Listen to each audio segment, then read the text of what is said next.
tenemos al historiador Pablo Marchese, que nos acompaña cuando le solicitamos y gentilmente está con nosotros, para tratar un tema que ya es el tema del día, ya es el tema de esta época, la reforma constitucional. Su historia, cuáles son las maneras, qué es lo que se busca con una reforma de la Constitución. ¿Qué tal, Buenas profesor? noches, ¿Cómo doctor? le va? Un gusto verlo. Gracias por estar con nosotros. Placer es mío. Bueno, decíamos en el intervalo si la Argentina era un país que estaba acostumbrado a reformar la Constitución respecto de otros países del área latinoamericana. En realidad, el primer ejemplo de constitución plenamente aplicado en nuestro país fue justamente la Constitución de 1853. La misma es la que ha sido varias veces modificada o intentado modificarse a lo largo de estos 150 años. Pero hay antecedentes. Como todos sabemos, el segundo triunvirato, una vez instalado, ¿no?, desarrolló la denominada Asamblea del año 13, ya que se inauguró en enero de 1813. La idea era llevar adelante justamente el camino hacia la independencia, ¿no?, con una nueva base legal, leyes nacionales, leyes de las Provincias Unidas del Río de la Plata. Pero como sabemos no se llegó tan lejos, todavía estamos desarrollando la guerra de independencia desde resultado incierto, si bien nuestras armas estaban triunfando en distintos lugares de nuestro país y ayudando a los compatriotas latinoamericanos. El siguiente ejemplo fue el reglamento provisorio de 1817, ya producida la independencia, no en 1816, que justamente quien lo lleva adelante, en parte se ignora, fue el propio Congreso de Tucumán.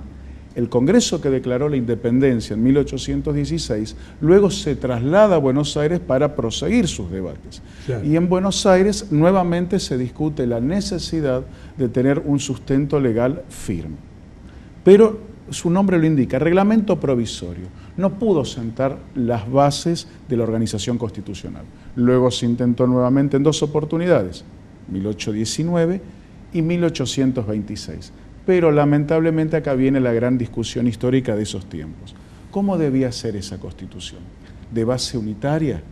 ¿De base federal? Es decir, centralista apoyada en Buenos Aires, o de características más amplias que incluyera la opinión de las provincias que integraban las provincias, perdón, la redundancia, las Provincias Unidas de la Plata. Y debido a este debate que por ahí no se dio en otros países, ¿es que el nuestro fue el último país en la región en tener una constitución?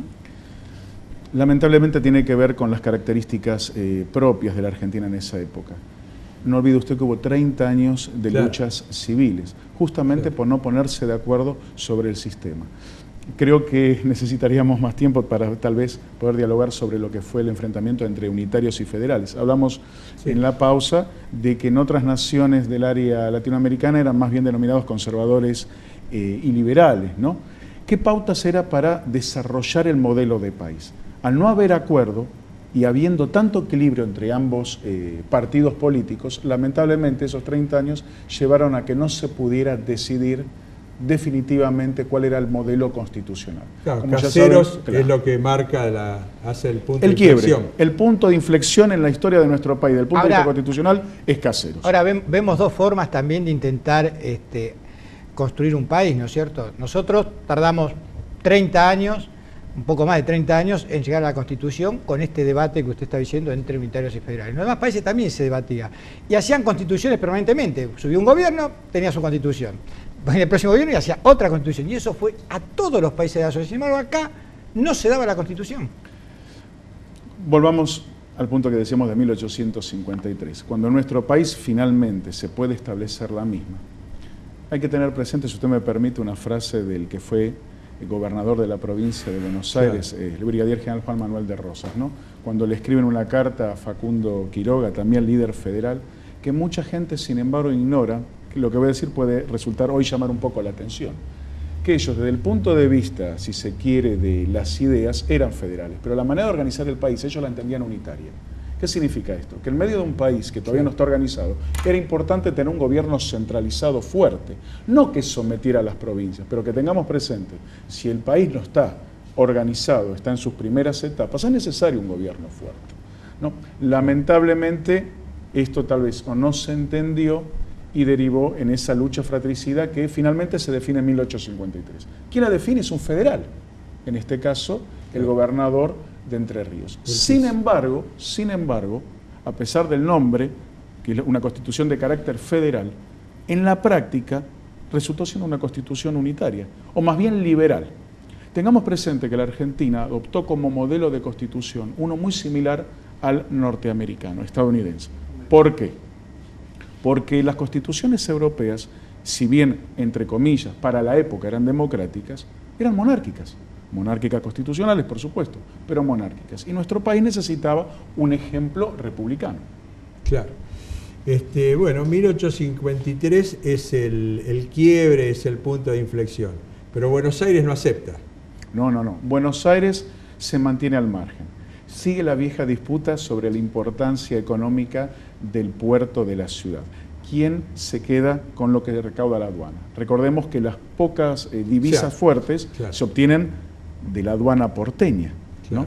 No se obtiene de la producción del interior. El resultado, todo se canaliza por el puerto. Y Buenos Aires, al igual que en tiempos de Rosas, o sea, ya no importa si estuviera manejado por antiguos federales o actuales liberales para la época, no quiere compartir económicamente, o sea, repartir democráticamente entre Buenos Aires y las 13 provincias de entonces del país, ¿no? Recordamos la vieja definición, Buenos Aires y los 13 ranchos del interior. Todavía no eran 24 provincias y la ciudad de Buenos Aires, ¿no?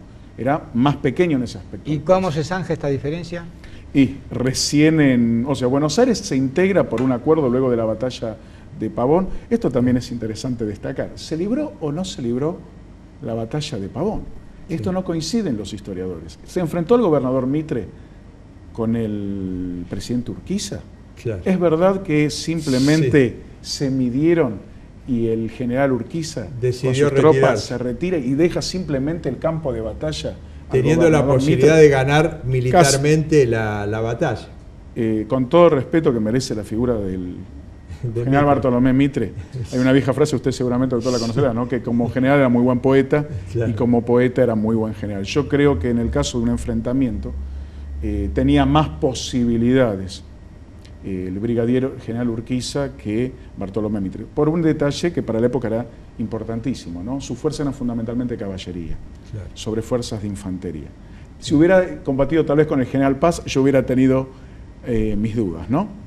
Como le ocurrió a Facundo Quiroga en su lucha en la Tablada y Oncativo. Pero en este caso creo que hubiera triunfado el general Urquiza. Bueno, finalmente se integra a Buenos Aires en 1860. 1860 acepta, pero lo que todavía no acepta es convertirse en capital federal. Lo único que acepta es que residan invitadas por la provincia las autoridades nacionales. Esto no se resuelve hasta 1880. El tema de la capitalización de la ciudad, separarla de la provincia. Pensemos que en una primera etapa la ciudad de La Plata iba a ser la capital federal. Finalmente se invierten los papeles, La Plata termina siendo capital de nuestra provincia y la ciudad de Buenos Aires se separa, ¿no?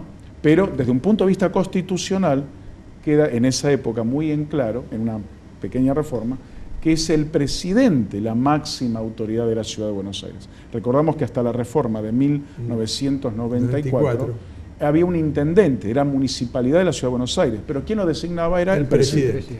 Y así llegamos hasta 1949, con esa constitución del 53. Hay un par de reformas. Hubo unas pequeñas reformas, la de 1898 y un intento después de 1930, pero no llegaron a ser verdaderamente importantes, ¿no? La gran transformación, desde todo punto de vista, fue la Constitución Justicialista de 1949. Bueno, entonces, para hablar de la Constitución de 1949 y la reforma, vamos a un corte breve, ¿Cómo no? y seguimos desarrollando el tema. Con mucho gusto.